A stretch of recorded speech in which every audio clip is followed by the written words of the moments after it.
Hello and welcome to Matt Loves Eurovision. It's my Eurovision 2025 Top 37 countdown. It's place number 32, Armenia, PARG, Survivor. I'm a survivor!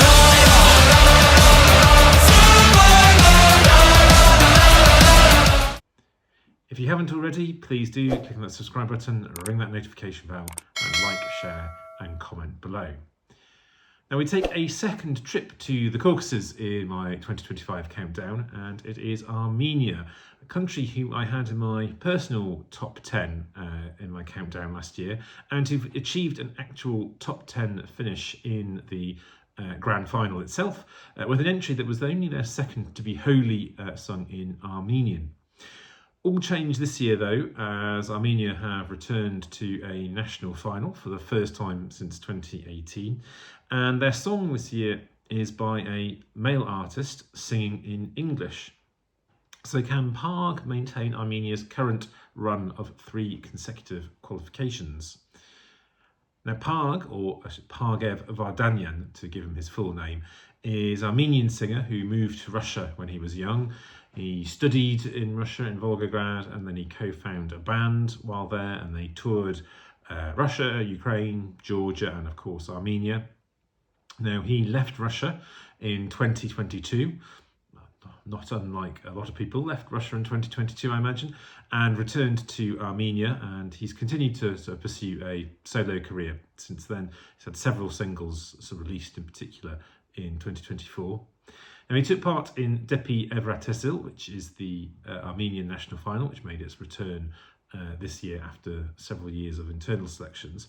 And he came second with the national and international juries, and he won the televote with his song Survivor.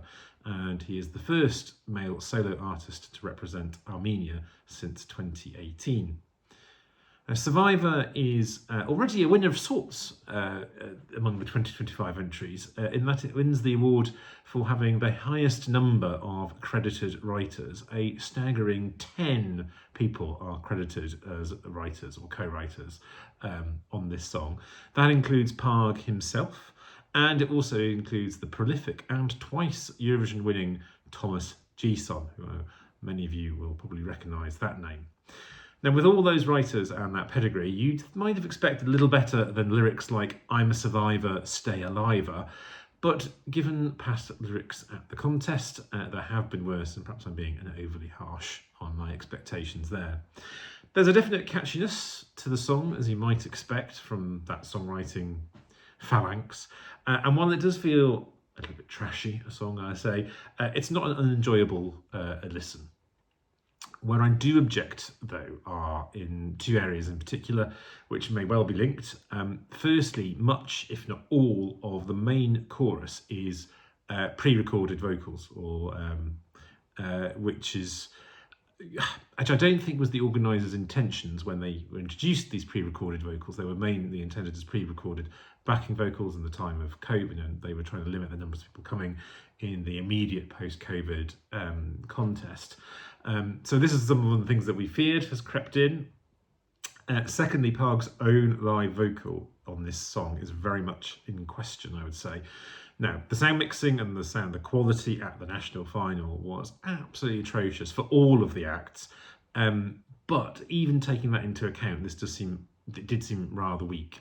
He has just done a performance at Eurovision Concert, which I think was perhaps a little bit stronger, although I'm still far from convinced. And for, I think, a really confident, thrusting sounding song like this to work, it needs a confident live vocal and not one just carried by a pre-recorded track.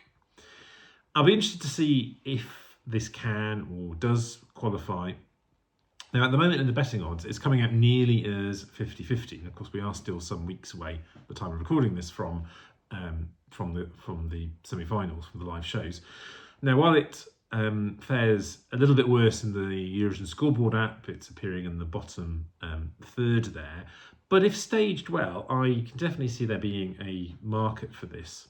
It does, though, fall in the first half of the semi-final, and it's sandwiched between 2 very strong vocalists, so between Latvia and Austria, who are both going to be pretty stunning, I think, when it comes to live vocals. Therefore, I think an improved live vocal is a necessity.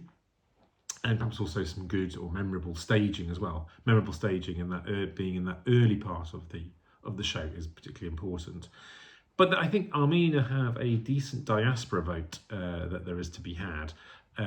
They have countries like, well, France will be voting in this semi-final, and France always gives Armenia quite significant numbers of televote points.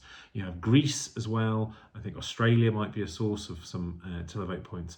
And of course, they have their neighbours, Georgia, as well. So there is a pool of potential votes to be picked up there, especially when things are very tight, as I think they are going to be in this semi-final. That could make the difference.